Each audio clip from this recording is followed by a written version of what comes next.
சொல்லியிருக்காரு. தமிழிசை அவர்கள் வந்து மாநில தலைவர் இந்த காலகட்டத்தில் வந்து அதிமுகவுக்கும் பாஜகவும் இடையே சுமூகமான ஒரு உறவு தான் இருந்ததுங்கிறப்ப நீங்க மீண்டும் என்னை பொறுத்த மட்டில் நான் கட்சிக்காக கடுமையாக உழைக்கக்கூடியவள்.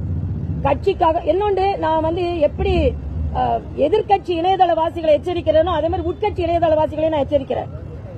உள்ளே உள்ள கட்சியின் தலைவர்களை தவறாக எழுதினீர்கள் என்றால் முன்னாள் மாநில தலைவர் என்ற முறையில் கடுமையான ஒழுங்கு நடவடிக்கை எடுக்கப்படும். அதையும் நான் இங்க சொல்லிடுறேன். ஏன்னா ஒரு கருத்து சொன்ன உடனே அப்படியே எழுத வேண்டியது இப்படியே எழுத வேண்டியது. அதனால கருத்தை தலைவர்களின் கருத்தாக மட்டுமே பதிவு செய்யுங்கள். நான் இணையதளவாசிகள்கிட்டையும் சொல்றேன், சகோதரர்கள் பத்திரிகை சகோதரர்கிட்டையும் சொல்றேன்.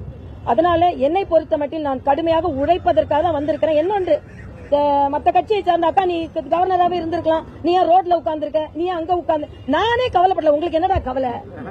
நானே கவலைப்படல. உங்களுக்கு என்னடா கவலை? ஒரு கவலை கிடையாது. அதனால நான் கவர்னரா இருக்கணுமா தலைவரா இருக்கணும் நீங்க முடிவு பண்ணக்கூடாது, நான் முடிவு பண்ணணும். அதனால நான் முடிவு பண்ணிட்டேன். தமிழ்நாடு களத்துல தான் நான் நிப்பேன். இந்த களத்தை நீங்க பார்க்க தான் போறீங்க. எங்களெல்லாம் எதிர்த்து அவ்வளவு சீக்கிரம் நீங்க அரசியல் செய்து விட முடியாது. அதற்கு நாங்க என்ன, நான் மரியாதைக்குரிய கலைஞர் அவர்களையும் மரியாதைக்குரிய ஜெயலலிதா அம்மாவையும் எதிர்த்து அரசியல் செஞ்சவங்க தான் நாங்க. அதனால நாங்க எதுக்கும் நாங்க பயப்பட மாட்டோம். அவங்க கூட கம்பேர் பண்ணும்போது நீங்களாம் ஒண்ணுமே கிடையாது. அதனால நாங்க நிச்சயமாக களத்தில் பலமாக இருப்போம். மக்களுக்கான சேவை மையம் திறக்கப்பட்டிருக்கிறது, அது மக்களுக்கு செல்லும். ஃப்ரெண்ட்ஸ் ஆஃப் சவுத் சென்னையின் தென் சென்னையின் தோழர்கள் தோழிகள் என்ற அமைப்பின் மூலமாக என்னோடு இணைந்து பணியாற்ற விரும்புகின்ற அத்தனை தோழர்களும் தோழிகளும் கல்லூரி மாணவர்கள் உட்பட என்னோடு இணைந்து பணியாற்றலாம். எனக்கு கட்சியின் சார்பாகவும் உழைத்த அத்தனை தொண்டர்களுக்கும் எனக்கு வாக்களித்த மக்களுக்கும் மறுபடியும் நன்றியை தெரிவித்துக் கொள்கிறேன்.